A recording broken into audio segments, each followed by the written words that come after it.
Hello students, कैसे हैं आप लोग। आई होप आप लोगों की पढ़ाई बहुत अच्छी चल रही होगी। देखिए आज हम लोग आज की क्लास में मिनिमम जो है वो 100 MCQs सॉल्व करेंगे।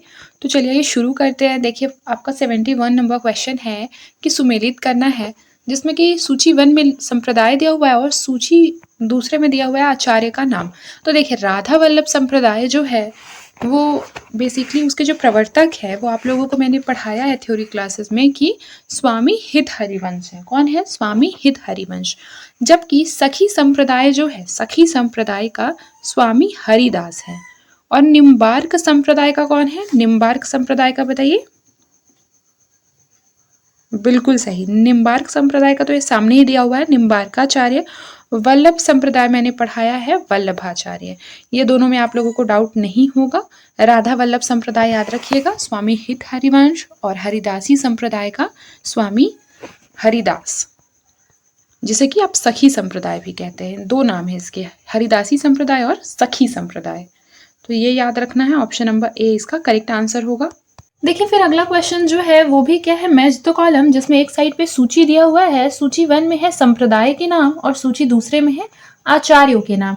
तो देखिए अद्वैत वेदांत, मैंने बताया था कि अद्वैत वेदांत बहुत फेमस वेदांत है और इसके जो प्रवर्तक है वो शंकराचार्य माने जाते हैं। विशिष्टाद्वैतवाद के जो है वो प्रवर्तक रामानुजाचार्य माने जाते हैं, जो कि यहाँ रामानुज दिया हुआ है। फिर है द्वैतवाद, द्वैतवाद के मध्वाचार्य हैं और शुद्धाद्वैतवाद के प्रवर्तक जो है वो वल्लभाचार्य माने जाते हैं। लेकिन वल्लभाचार्य के अतिरिक्त विष्णु स्वामी भी माने जाते हैं, यानी कि शुद्धाद्वैतवाद का हो जाएगा विष्णु स्वामी। इस तरीके से देखिए तो ऑप्शन नंबर ए जो हो जाएगा ये इसका करेक्ट आंसर होगा। आगे देखिए सुमेलित करना है एक तरफ संप्रदाय और आचार्य का नाम। सबसे पहले है गौड़ीय संप्रदाय। तो गौड़ीय संप्रदाय आप लोगों को पता है कि चैतन्य महाप्रभु के जो संप्रदाय है उसको गौड़ीय संप्रदाय भी कहते थे, मैंने थ्योरी में पढ़ाया था। श्री संप्रदाय का याद रखिएगा रामानुजाचार्य। उसके पश्चात है राधा वल्लभी संप्रदाय। तो राधा वल्लभी संप्रदाय का है स्वामी हित हरिवंश। क्या है? स्वामी हित हरिवंश। उसके पश्चात देखिए हरिदासी संप्रदाय। हरिदासी संप्रदाय का क्या हो जाएगा? स्वामी हरिदास। इस तरीके से ऑप्शन नंबर बी जो हो जाएगा ये इसका करेक्ट आंसर हो जाएगा। आई होप कि आप लोगों को क्लियर हो रहा होगा। इस तरीके के क्वेश्चन जो है वो मैच द कॉलम वाले आजकल काफ़ी ज़्यादा पूछे जा रहे हैं एग्जाम में। तो इस तरीके के क्वेश्चन की प्रैक्टिस आप लोग करके जाएंगे। आगे देखिए संप्रदाय है और आचार्य का नाम ही सुमेलित करना है। तो सबसे पहले द्वैताद्वैतवाद। तो द्वैताद्वैतवाद को याद रखिएगा भेदाभेदवाद भी कहते हैं। निम्बार्काचार्य इसके आचार्य है। सखी संप्रदाय का स्वामी हरिदास, और इसे हरिदासी संप्रदाय भी कहते हैं, पीछे मैंने पढ़ाया है। रुद्र संप्रदाय का याद रखिएगा, रुद्र संप्रदाय का विष्णु स्वामी। उसके पश्चात है रामावत संप्रदाय। तो हम लोगों ने पढ़ा था कि इसके जो प्रवर्तक आचार्य हैं वो है रामानंद। याद रखिएगा रामानंद किसके गुरु थे? कबीरदास जी के, और रैदास के गुरु थे रामानंद। और रामानंद के जो गुरु थे वो राघवानंद थे। कौन थे? राघवानंद। ये सारी चीज़ें मैंने पिछले क्लास में पढ़ाई है, लेकिन आप लोगों के लिए रिकॉल करना बहुत इंपॉर्टेंट है, तभी आप लोग एग्जाम में भी रिकॉल कर पाएंगे। तो इस तरीके से देखें तो करेक्ट आंसर हो जाएगा ऑप्शन नंबर बी। अगला क्वेश्चन है निम्नलिखित में से कौन सी रचना गुरु नानक की है? तो याद रखिएगा आरा दीवार, सोहिला, रहीरास, नसीहतनामा। ये जो है ये चारों ही क्या है? गुरु नानक की रचना है।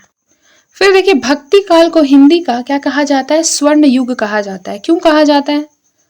क्योंकि इस काल की जो रचनाएं हैं वो अत्यंत लोकप्रिय एवं उत्कृष्ट है। क्या है? अत्यंत लोकप्रिय एवं उत्कृष्ट है, इसीलिए भक्ति काल को हिंदी का स्वर्ण काल कहा जाता है। आगे देखिए सूफियों के द्वारा अपनाई गई मसनवी शैली से क्या आशय है? तो याद रखिए मसनवी शैली से आशय है रचना के आरंभ में ईश वंदना। क्या है? रचना के आरंभ में ईश वंदना होती है तो उसे बोलते हैं मसनवी शैली, और ये बहुत ज़्यादा इंपॉर्टेंट है, इसलिए इसको याद रखना है। आगे देखिए कबीर के पदों में मुख्य क्या है? तो याद रखिए गुरु की महत्ता मिलती है, बाह्य आडंबरों का खंडन मिलता है, केवल भावनात्मक, ये केवल जो है एक्सट्रीम वर्ड है, गलत हो जाएगा, और जाति प्रथा का विरोध, ये सही है, यानी कि 1, 2 और 4। फिर देखिए सो जोगी जाके मन मुद्रा, रात दिवस करई ना निद्रा। यानी कि जिसके मन में बेसिकली जोगी के समान अपने मन को कोई वश में कर सकता है तो उसे क्या नहीं आएगा? रात और दिवस में वह नहीं सोते हैं। देखिए प्रस्तुत काव्य पंक्तियों के रचनाकार कौन है? कबीरदास जी। आगे देखिए झिलमिल झिलमिल झगड़ा झूलते बाकी रही न काहू, गोरख अटके कालपुर कौन कहावे साहू। इसके जो रचनाकार हैं वो भी कौन है, कबीरदास जी। आगे देखिए, विक्रम धसा प्रेम का बारा, विक्रम धसा प्रेम का बारा, सपनावती कह गयु पतारा। ये जो है पंक्ति के रचनाकार कौन है, मंझन है। देखिए अगली पंक्ति है कि उन बानन अस को जो न मारा, बेधी रहा सिगरो संसारा। प्रस्तुत पंक्तियों के रचनाकार कौन है, तो ये जायसी की पंक्ति है। इसका अर्थ होता है कि जिन बाढ़ों यानी तीरों से किसी विशेष व्यक्ति को नहीं मारा जा सकता, उसी बाढ़ ने पूरे जो है संसार को प्रभावित करके रख दिया। आप प्रेम के अर्थ में इसको ले सकते हैं कि यह प्रेम के उन तीरों की बात कर रहा है जो कि प्रेम को नहीं मार सके, पर पूरे संसार को इन्होंने प्रेम से भर दिया। क्या कर दिया, प्रेम से भर दिया। यानी कि बेसिकली जो किसी खास को नहीं जीत सके, लेकिन उन्होंने बाकी पूरे संसार को अपने वश में कर लिया। तो यहाँ पर विरोधाभास अलंकार दिखाई देता है। ये जायसी की पंक्ति है। देखिए अगली पंक्ति है, मिलही के बिछुरे साजन, अंकम भेटी गहंत, तपनी मृग सीरा जे सहे, जो अहा पलुहंत। यानी कि जो साजन यानी प्रिय पहले से मिल चुके हों, गोद में आए हों, अब बिछड़ गए हैं। यानी कि उनका जो वियोग है उस तपती हुई हिरणी के सिर पर अग्नि के समान जल रहा है। जो इस विरह की पीड़ा सह ले, वही वास्तव में क्या है, सराहनीय है। यहाँ पर बेसिकली ना विरह वियोग और प्रेम की अग्नि परीक्षा, इसका चित्रण किया गया है। और लिखा है कि इन काव्य पंक्तियों में किन भावों की अभिव्यंजना है, तो आशा के भावों की अभिव्यंजना है। किसकी, आशा के भावों की। देखिए फिर अगला क्वेश्चन है कि तन मन सेज करे दाहू, सब कन्ह चंद भयो मोहि राहू, चहु खंड लागे अंधियारा, जो घर नाही कंत पियारा, अबहु निठुर आब यही बारा, परब देवारी होई संसारा, सखी झूमक गावे अंग मोरी, हौ झुराव बिछुरी मोरी जोरी। देखिए तन मन सेज करे दाहू, सब कन्ह चंद भयो मोहि राहू। पहले इतना अर्थ समझते हैं। इसका अर्थ है, तन मन का अर्थ होता है तन यानी बॉडी और मन यानी माइंड। ठीक है, तो तन मन जैसे जल रही सेज हो गई है। जल रही सेज यानी शैया। शैया क्या हो रही है, जल रही है। सब और देखने पर भी चांद नहीं दिखता। लिखा है ना, सब कन्ह चंद भयो मोहि राहु। सब और देखने पर भी चांद नहीं दिखता है। क्यों नहीं दिखता है, मानो जैसे राहु ने क्या कर लिया हो, उसे निगल लिया हो। मतलब कि आप इस तरीके से समझ सकते हैं कि विरह में तन मन इस प्रकार से जल रहा है कि बेसिकली चंद्रमा का प्रकाश नहीं दिखाई दे रहा है, बल्कि राहु ही दिखाई दे रहा है। राहु अंधकार का प्रतीक है यहाँ पर। फिर देखिए लिखा है, चहु खंड लागे अंधियारा। लिखा है, जो घर ना ही कंत पियारा, यानी चारों दिशाएं अब अंधकार में लगने लगी है, क्योंकि घर में प्रियतम यानी कंत मतलब होता है प्रियतम, प्रियतम ही नहीं है। यानी कि बेसिकली प्रिय के बिना क्या हो गई है, पूरी दुनिया सूनी और अंधकार में लगने लगी है। फिर अगली पंक्ति है कि अबहु निठुर आब यही बारा, हों झुराव अबहु निठुर आब यही बारा, परब देवारी होई संसारा। यानी कि अब तो आ जाओ हे निठुर, मतलब होता है दयाहीन। क्या होता है निठुर, मतलब दयाहीन। तो ये बोल रही है, प्रियतमा बोल रही है कि अब तो आ जाओ हे निठुर, हे दयाहीन, यही समय है, पूरी दुनिया में दिवाली का पर्व आ गया है। लिखा है ना, परब देवारी हुई संसारा, दिवाली का पर्व आ गया है। यानी कि सबका संसार तो रोशनी से भर गया है, पर मैं क्यों अंधेरे में डूबी हूँ। अब आ जाओ और इसे अंधकार को दूर करके रोशनी जो है वो कर दो। फिर है, सखी झूमक गावे अंग मोरी, हो झुराओ बिछुरी मोरी जोरी। यानी सखियां जो है झुमके पहनकर गा रही हैं, उनके अंग सज रहे हैं, पर मैं तो अपनी बिछड़ी हुई जोड़ी को जोड़ने के लिए तड़प रही हूँ। यानी कि अन्य स्त्रियां खुश है, लेकिन मैं जो हूँ एक विरह वियोग में डूबी हुई स्त्री के समान हूँ। देखिए बेसिकली इसका जो अर्थ है, संक्षेप में समझे तो ये कविता एक विरहिणी नायिका के हृदय की पीड़ा को दर्शाती है। दिवाली जैसे पर्व पर भी उसका हृदय और मन क्या है, उदास है, क्योंकि उसका प्रियतम उसके साथ नहीं है। वह कहती है कि उसका तन मन जल रहा है, चारों ओर अंधेरा है, जबकि दुनिया जो है वो दीपों से सजी है। वह अपने प्रिय को निठुर यानी दयाहीन कहती है, और आगे कहती है कि अब आ जाओ, यही समय है, और इस अंधकार को दूर कर दो। तो देखिए इस क्वेश्चन में बेसिकली इसका अर्थ नहीं पूछा है, लेकिन मैंने समझा दिया। यहाँ पूछ रहा है कि उपरोक्त पंक्तियों में निठुर का संबंध किससे है, तो निठुर कौन है, किसको बुला रही है, किसको निठुर कह रही है, प्रियतम को कह रही है निठुर। तो इस तरीके से ऑप्शन नंबर डी जो हो जाएगा ये इसका करेक्ट आंसर हो जाएगा। निठुर कौन है, प्रियतम। देखिए एक एक करके इसका अर्थ समझते हैं छोटे छोटे खंडों में तोड़कर कि पलटी न बहुरा गाजो बिछुई, यानी कि वह प्रिय जो एक बार बिछुड़ गया फिर लौट कर न आया, फिर है अबहू फिरे फिरे रंग सोई, यानी उसके जाने के बाद जीवन में फिर से वैसा रंग यानी कि खुशी प्रेम उल्लास इत्यादि जो जीवन के रंग हैं वह लौट कर कभी नहीं आए।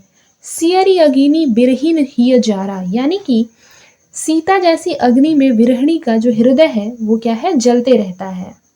यानी कि सियरी अग्नि का मतलब होता है सीता माँ के द्वारा अग्नि परीक्षा में जली हुई अग्नि जो कि बहुत तीव्र है। फिर है सुलुगी सुलुगी दगदे होई चच्छारा, यानी कि वह विरहिणी भीतर ही भीतर क्या करती है, सुलगती रहती है और फिर जलकर क्या हो जाती है, राख हो जाती है। अगर इसका समग्र भाव देखें तो यह है कि मान लीजिए जो प्रिय है जो एक बार बिछुड़ चुका है, ठीक है, तो वो वापस से नहीं लौटा, उसके बिना जीवन में अब पहले जैसा कोई रंग भी नहीं रहा, उसका जो वियोग है वो सीता की अग्नि जैसी तीव्र वेदना में बन गया है, जिसमें कि वह नायिका क्या है, अंदर ही अंदर अब जलती रहती है और जलते जलते अंततः वो किसके समान हो गई है, राख के समान हो गई है। यहाँ लिखा है ना, होई छारा, छारा यानी राख के समान हो गई है। तो यहाँ पूछ रहा है कि काव्य पंक्तियों का क्या आशय है, तो आइए देखते हैं। नायिका विरह की अंतिम दशा में है, ऐसा कुछ जिक्र नहीं किया गया है। उसका प्रियतम पलटकर लौटा नहीं है, सही है। वह विरह की आग में जलकर निरंतर जल रही है, सही है। वह सुलग सुलग कर छार हुई जा रही है, यानी राख हुई जा रही है। ये जो हो जाएगा ऑप्शन नंबर डी क्या हो जाएगा, करेक्ट हो जाएगा। आगे देखिए, भक्ति काल का उदय अरबों की देन है, यह कथन किसका है, तो भक्ति काल का जो उदय है वो अरबों की देन है, ऐसा किसने बोला था, ऐसा बोला था ताराचंद ने। किसने बोला था, ताराचंद ने। फिर देखिए, भक्ति आंदोलन भक्ति चिंताधारा का स्वाभाविक विकास है, यह कथन जो है वो किसका है, तो यह कथन किसका है, हजारी प्रसाद द्विवेदी का है। आगे देखिए, किस विद्वान का मत है कि कबीर की भाषा का निर्णय करना टेढ़ी खीर है क्योंकि वह खिचड़ी है। खड़ी बोली पंजाबी, राजस्थानी, अरबी, फारसी अनेक भाषाओं का पुट भी उनकी उक्तियों में चढ़ा हुआ है, ऐसा किसने बोला है, श्याम सुंदर दास ने। याद रखिएगा कि कबीर की भाषा का निर्णय करना टेढ़ी खीर के समान है क्योंकि वह खिचड़ी है, ऐसा किसने बोला था, ऐसा बोला था डॉक्टर श्याम सुंदर दास ने। आपको पता है डॉक्टर श्याम सुंदर दास ने ही कबीर ग्रंथावली जो है वो उसका संकलन किया है। फिर देखिए अगला क्वेश्चन है, कबीर एवं अन्य निर्गुण पंथी संतों के द्वारा अंतः साधना में रागात्मिकता भक्ति और ज्ञान का योग तो हुआ पर कर्म की दिशा वही रही जो नाथ पंथियों के यहाँ थी। ये उक्ति किसकी है, तो याद रखिए ये जो युक्ति है वो किसकी है, रामचंद्र शुक्ल की। आगे देखिए, सूफी मत जो है उसमें ईश्वर की भावना स्त्री रूप में की गई है, यह कथन किसका है, डॉक्टर रामकुमार वर्मा का, और काफी ज्यादा इंपॉर्टेंट स्टेटमेंट है। फिर देखिए, रचना काल की दृष्टि से निम्नलिखित रचनाओं का सही अनुक्रम क्या है, तो याद रखिए सबसे पहले बीजक है, फिर मृगावती, फिर पद्मावत, फिर विनय पत्रिका। आप लोगों को पता है विनय पत्रिका किसकी रचना है, तुलसीदास जी की। पद्मावत किसकी है बताइए, पद्मावत किसकी है, जायसी की है। मृगावती किसकी है, ये तो मैंने पढ़ाया भी है, बताइए मृगावती किसकी है, कमेंट बॉक्स में मुझे बताएंगे मृगावती किसकी रचना है। आगे देखिए, निम्नलिखित रचनाओं का सही अनुक्रम क्या है, तो सबसे पहले है ढोला मारूरा दूहा, फिर सत्यवती कथा, फिर मधुमालती, उसके पश्चात है चित्रावली। याद रखिएगा। फिर देखिए, निम्नलिखित रचनाओं का सही अनुक्रम क्या है, तो सबसे पहले बीजक है, फिर संत बानी, फिर अंगवधु, फिर है अखरावट। ऑप्शन नंबर बी इसका करेक्ट आंसर है। आगे देखिए, जो निम्नलिखित रचनाओं का सही अनुक्रम है, बताइए क्या अनुक्रम है। सबसे पहले कबीर ग्रंथावली, उसके पश्चात क्या हो जाएगा, संत गुरु रविदास वाणी, फिर है नानक वाणी, फिर सुंदर ग्रंथावली। सुंदर ग्रंथावली सबसे अंत में है। देखिए, कवि और जन्म काल से मैच करना है, तो हम लोगों को पता है कबीरदास जी का जो जन्म है वो 1398 ईस्वी में हुआ था और मृत्यु इनकी 1518 ईस्वी में हुई थी, तो यानी कि जो ए हो जाएगा ये 1 से मैच होगा। फिर देखिए, रामानंद का जन्म 1368 में हुआ था, ये कबीरदास जी के गुरु थे, तो ऑब्वियस सी बात है कि इनका कबीरदास जी से पूर्व में जन्म होगा, ठीक है। तो कॉमन सेंस लगाएं और फिर उसका सामने सामने आंसर है। फिर देखिए, गुरु नानक का जन्म हुआ था 69 से लेकर 1538 में इनकी मृत्यु हुई थी। फिर है दादू, दादू का जन्म है 1544 से लेकर और इनकी मृत्यु हुई थी 1603 ईस्वी में, यानी कि ऑप्शन नंबर सी जो होगा ये इसका करेक्ट आंसर होगा। आगे देखिए पंक्तियां और रचनाकार दिए हुए हैं, जिसमें पहला है प्रभु जी तुम चंदन हम पानी, मैंने पढ़ाया है थ्योरी में कि रैदास की है। काहेरी नलनी तू कुम्भलानी, ये कबीर दास जी की पंक्ति है। अजगर करे ना चाकरी मलुक दास का है, मैंने आप लोगों को ये भी पढ़ाया है। ओ मैं जानी कवित अस्किन्हा, ये किसका है, ये जायसी का है, ये भी मैंने पढ़ाया है। थ्योरी क्लासेस अगर आप लोगों ने सारी देखी है तो ये सारे क्वेश्चन आपके लिए आपके बाएं हाथ का खेल हो जाएगा। आगे देखिए रचना और रचनाकार, तो याद रखिएगा जो हंसावली है, हंसावली के रचनाकार असाइत है, मैंने आप लोगों को पढ़ाया भी है। हंसावली जो है वो चंदायन से पहले लिखी गई है। 1370 में हंसावली की रचना हुई है। 1300 बेसिकली 79 समथिंग में ये है वो चंदायन की रचना हुई है। चंदायन के तो मुल्ला दाऊद है, ठीक है।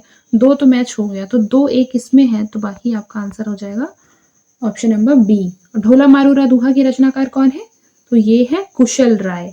सत्यवती कथा के कौन है, सत्यवती कथा के है ईश्वर दास, याद रखिएगा, ये दोनों याद रखना बहुत इंपॉर्टेंट है। आगे देखिए सुमेलित करना है कवि और पंथ को, तो देखिए गुरु नानक, गुरु नानक का हो जाएगा सिख पंथ, उसके पश्चात दादू दयाल का दादू पंथ, फिर है हरिदास निरंजनी, निरंजनी पंथ, उसके पश्चात है मलुक दास, मलुक दास का मलुक पंथ, यानी कि ऑप्शन नंबर ए जो हो जाएगा ये इसका करेक्ट आंसर हो जाएगा।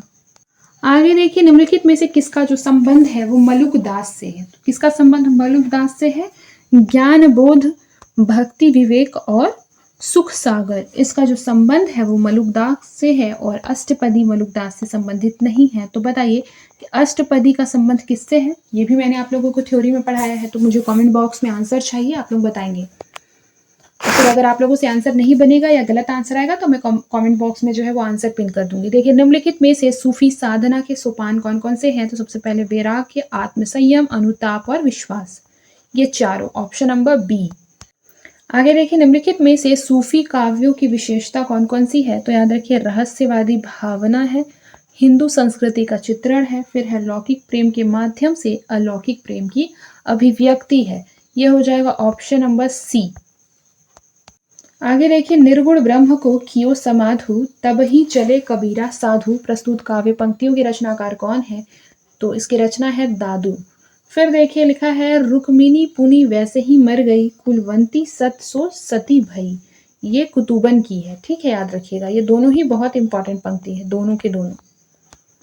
देखिए हिंदू तुरक प्रमाण रमैनी सबदी साखी, पक्षपात नहीं वचन सभी के हित भागी, ये पंक्तियां और मैंने इसका अर्थ भी बताया था कि नाभादास का एक रचना है भक्तमाल, नाभादास का कौन सा रचना है भक्तमाल, ये उसकी पंक्ति है और इसमें कबीर दास जी के बारे में एक पंक्ति लिखी गई है, वो यही पंक्ति है। कबीर दास जी के विषय में वो कहते हैं नाभादास कि हिंदू हो या मुस्लिम सभी के बातों को उन्होंने अपने क्या किया है, कविताओं के माध्यम से बताने का प्रयास किया, उन्होंने कभी भी पक्षपात नहीं किया, अपने वचन जो है वो सबके हित के लिए प्रस्तुत किया। देखिए सबसे पहले यहाँ लिखा है भक्ति द्रविड़ी उपजी लाए रामानंद, प्रगट किया कबीर ने 7 दीप 9 खंड, ये बेसिकली जो है यहाँ पर बताया जा रहा है कि दक्षिण भारत में उत्पन्न भक्ति परंपरा को संत रामानंद क्या किए, उत्तर में लाए और उनके शिष्य कबीर दास जी ने जो है वो जन जन तक उसे पूरे संसार में मतलब 7 द्वीपों तक जो है वो पहुंचा दिया। तो यहाँ पर रामानंद और कबीर दास जी के बारे में कहा गया है और इन पंक्तियों के जो रचनाकार है वो कौन है, कबीर दास जी। देखिए अगला क्वेश्चन है कि तरीवर झरही झरही बन ढाका, फिर लिखा है भई अनंत फूली फरी शाखा, इसका क्या अर्थ है पता है, पेड़ पौधे यानी तरीवर जो है यानी पेड़ पौधे जैसे जहरीले हो गए हैं, मानो कि जंगल में ढाक मतलब क्या होता है पता है, ढाका मतलब होता है पलाश का फूल, ठीक है, उसकी शाखाएं फूट पड़ी हैं और फिर पूरी तरीके से फूलों से लद चुकी है, यानी कि अगर बोला जाए तो वसंत का आगमन हो गया है और चारों ओर किसके फूल खिले हैं, पलाश के फूल खिले हैं। फिर लिखा है करही वनस्पति हिये हुलासु, मोह कम भा जन दुन उदासु, यानी कि पेड़ पौधे जो है वो बेसिकली क्या है, वनस्पतियां या पेड़ पौधे हृदय को क्या कर रही है, उल्लासित कर रही है, यानी हृदय को आनंदित कर रही है। लेकिन मेरे लिए यह जो है वो कन्हैया के बिना क्या है, वो व्यर्थ है। क्यों व्यर्थ है? क्योंकि वो उनका जो प्रियतम है दूर है, तो उन्हें क्या लग रहा है, पूरी दुनिया उदास लग रही है। फिर है फागु कर ही सब चांचरी जोरी, मोरी तन लाई दिन जस होरी। यानी कि सब लोग जो है वो क्या कर रहे हैं, फागुन में मिलकर चांचरी, एक प्रकार का लोक गीत है, वह गा रहे हैं। पर मेरे लिए यह होली जो है ये तन को जलाने वाली हो गई है। यानी सबके लिए त्योहार तो आनंदित है, आनंद का प्रतीक है, लेकिन विरहिणियों के लिए यह दुख का कारण बन गया है, क्योंकि उल्लास के समय में प्रेमी की उसे सबसे ज्यादा याद आती है। फिर है जौ पै पीऊ जरत अस्पावा, जरत मरत मोहि रोष न आवा। यानी कि यदि जैसे पपीहा होता है जो, वह भी जलते हुए आसपास के पत्तों पर बैठ रहा है, तो मेरी विरागिनी क्या हो रही है, और जल रही है। यानी कि प्रकृति के क्या कर रहे हैं, स्वर भी विरहिणी के हृदय को क्या करते हैं, जलाते हैं। तो ये यहाँ पे बोला गया है। तो उपरोक्त पंक्तियों में से जायसी का अभिप्राय क्या है? सबसे पहले तो उपरोक्त जो पंक्ति है वो जायसी की है, ठीक है। तो जायसी का अभिप्राय क्या है इन पंक्तियों से? अभिप्राय है कि फागुन के महीने में वनस्पति उल्लास से भर गई है, तो मैंने बताया। फिर सभी अत्यंत व्याकुल हो रहे हैं, सभी नहीं हो रहे हैं, केवल और केवल विरहिणी हो रही है। नायिका के लिए संसार दोगुना उदास हो गया है, ये भी मैंने पढ़ाया। फिर है चारों ओर पत्ते झड़ रहे हैं, पत्ते नहीं झड़ रहे हैं, फूल का सीजन है, चारों ओर फूल ही फूल खिले हैं। पत्ते झड़ना तो उदासी का मौसम हो गया, यहाँ उल्लास का मौसम है। यानी कि 1 और 3 जो हो जाएगा ये इसका करेक्ट आंसर होगा। देखिए एक चीज, घिरिन मतलब क्या होता है, गृहिणी। परेवा मतलब होता है पक्षी या परिंदा जो कि उड़ जाए। फिर देखिए लिखा पीयू, पीयू यानी क्या होता है, पिया, पिया जिसे आप प्रिय भी कह सकते हैं। फिर है बेगी, बेगी मतलब होता है जल्दी, बेगी मतलब क्या होता है, जल्दी। फिर है परु टूटी, परु टूटी का मतलब होता है पंख टूट गए। नारी पराई हाथ है, यानी कि नारी क्या है, किसी स्त्री, मतलब स्त्री हो गई है किसी और के अधीन। फिर है तेही बीगू, तेही तेही सॉरी तोही बीनू, तोही बीनू का मतलब होता है तुम्हारे बिना। पावना छूटी यानी पवित्रता या फिर मर्यादा का संबंध जो है उसकी भावना नहीं छूट सकती। देखिए इसका जो अर्थ होगा कि हे प्रिय या फिर पति या प्रेमी, जब मैं गृहिणी होकर परिंदा बन गई, अर्थात जब मैं अपने घर संसार से अलग कर दी गई, तो जल्दी ही जैसे मेरे पंख मानो टूट गए हो, यानी कि मैं बेसहारा हो गई। अब मैं किसी और के अधीन हो गई हूँ। तुम्हारे बिना वह जो पावन भाव है वह भी मेरे मन में क्या हो गया है, समाप्त हो गया है। देखिए उपरोक्त पंक्तियों में घिरिन परेवा का संबंध किससे है, तो बताइए घिरिन परेवा का संबंध। देखिए घिरिन मैंने आपको बताया कि गृहिणी, यानी कि कहीं ना कहीं प्रियतम से, तो ये प्रियतम हो जाएगा। और फिर है परेवा का मतलब क्या होता है, गिरहबाज कबूतर, उड़ने वाला पक्षी, यानी कि ऑप्शन नंबर सी जो हो जाएगा ये करेक्ट आंसर होगा। देखिए यहाँ पर एक पंक्ति लिखी हुई है कि अस पर जरा विरह कर गठा, मेघ साम भय धुआं जो उठा, दाढ़ा राहु केतु का दाधा, सूरज जरा चांद जरी आधा। यानी कि यहाँ विरह की जो पीड़ा है उसको क्या कर दिया गया है, आकाशीय घटना यानी ग्रहण के माध्यम से व्यक्त किया गया है। जैसे कि राहु केतु सूर्य और चंद्रमा को आंशिक रूप से छिपाते रहते हैं, वैसे ही प्रेमी की अनुपस्थिति में क्या होता है, मन का जो उजाला होता है वह भी कैसे हो जाता है, अंधेरा हो जाता है। उसमें बादल और धुंध जैसे विरह के अंधकार को दर्शाने लगते हैं। यह पंक्ति बेसिकली क्या है, विरह वेदना से संबंधित है। ये वेदना का प्रतीकात्मक अर्थ जो है वो प्रस्तुत कर रही है। आगे क्वेश्चन देखते हैं। क्वेश्चन में ये पूछ रहा है कि उपरोक्त पंक्तियों में किन किन भावों की अभिव्यंजना हुई है, तो विरह ताप को दर्शाया गया है, प्रेम की पीड़ा को दर्शाया गया है, अतिशयोक्ति भी बहुत ज्यादा हो गई है, ठीक है, लोक तत्व नहीं दिखाई देता है। ऑप्शन नंबर ए इसका करेक्ट आंसर होगा। आगे देखिए, ऐसे थे कबीर सिर से पैर तक मस्त मौला, आदत से अक्खड़, स्वभाव से फक्कड़, दिल से तर, दिमाग से दुरुस्त, भक्तों के लिए निरीह, भेषधारी के लिए प्रचंड। यह किसका कथन है, बहुत ही इंपॉर्टेंट स्टेटमेंट है, इसको इंपॉर्टेंट मार्क करेंगे और नोट कर लेंगे, हजारी प्रसाद द्विवेदी का है। आगे देखिए, प्रतिभा उनमें यानी कबीर में बड़ी प्रखर थी। कबीर के संत में यह कथन किसने कहा है, तो कबीर के संदर्भ में यह जो कथन है वो आचार्य शुक्ल जी ने कहा है। की प्रतिभा उनमें बड़ी प्रखर थी। फिर है भाषा पर कबीर का जबरदस्त अधिकार था। वे क्या थे? वाणी के डिक्टेटर थे। कबीर के संदर्भ में यह जो कथन है वो किसका है? तो यह कथन किसका है? हजारी प्रसाद द्विवेदी का है। आगे देखिए, समूचे भारतीय इतिहास में अपने ढंग का अकेला साहित्य है, इसी का नाम क्या है? भक्ति साहित्य। यह एक दुनिया है, यह कथन किसका है? हजारी प्रसाद द्विवेदी का कथन है। फिर देखिए, लेकिन जोर देकर कहना चाहता हूं कि अगर इस्लाम नहीं आया होता तो इस साहित्य का बाहर आना वैसा ही होता जैसे आज है। भक्ति काल का संदर्भ में यह कथन हजारी प्रसाद द्विवेदी है। मैंने ये थ्योरी में आप लोगों को पढ़ाया भी होगा कि हजारी प्रसाद द्विवेदी जी ऐसा मानते थे कि बेसिकली कहीं ना कहीं जो भक्ति साहित्य का उदय है वो इस्लाम के आने के पश्चात नहीं हुआ है, लेकिन आचार्य रामचंद्र शुक्ल मानते थे कि इस्लाम का उदय हुआ, जिससे कि क्या होने लगा? अत्याचार वगैरह बढ़ने लगा था। इस वजह से जो भक्त लोग थे वो क्या कर रहे थे? ईश्वर की शरण में गए, तो भक्ति काल का उदय हुआ। लेकिन हजारी प्रसाद द्विवेदी ने इसका विरोध किया है। आगे देखिए, बिजली की जो चमक है, बिजली की जो चमक है उसके समान अचानक समस्त पुराने धार्मिक मतों के अंधकार के ऊपर एक नई बात दिखाई दी। कोई हिंदू नहीं जानता कि यह बात कहां से आई और कोई भी इसके प्रादुर्भाव के कारण निश्चित भी नहीं कर सकता। भक्ति काल के संदर्भ में यह कथन है डॉक्टर ग्रियर्सन का। आगे देखिए, निम्नलिखित रचनाओं का सही अनुक्रम है। पहला तो मलुकदास की बानी है, फिर सहज प्रकाश है, फिर रज्जब बानी है, फिर पलटू साहब की बानी है। देखिए लिखा, जन्म काल के आधार पर संत कवियों का सही अनुक्रम। तो सबसे पहले कबीर का हो जाएगा 1398। कबीरदास जी के पश्चात कबीरदास जी के ही समकालीन थे रैदास, और फिर नानक थे 1469 ईस्वी, और सुंदरदास जी थे 1598 ईस्वी। तो इस तरीके से ऑप्शन नंबर बी हो जाएगा इसका करेक्ट आंसर। देखिए, जन्म काल के आधार पर संत कवियों का अनुक्रम। तो सबसे पहले दादू दयाल, फिर मलुकदास, फिर स्वामी प्राणनाथ, फिर दरिया साहब। दरिया साहब जो है सबसे लास्ट में। फिर देखिए, निम्नलिखित कवियों के जन्म काल के अनुसार सही क्रम। सबसे पहले नामदेव, फिर रविदास, उसके पश्चात है धर्मदास, फिर है जायसी। देखिए, नामदेव का माना जाता है कि 1270 ईस्वी में इनका जन्म हुआ था, और रैदास का तो 1398 में हुआ था। तो यहीं पर अगर आप लोगों को दो भी पता होगा तो आप लोग करेक्ट आंसर तक पहुंच जाएंगे। आगे देखिए, क्वेश्चन है रचना और रचनाकार को मैच करना है। जपूजी किसकी रचना है? मैंने पढ़ाया है, गुरु नानक की रचना है जपूजी। बीजक किसकी रचना है? बहुत बार पढ़ा दिया, कबीरदास जी। आप लोगों को भी रट्टा हो गया होगा।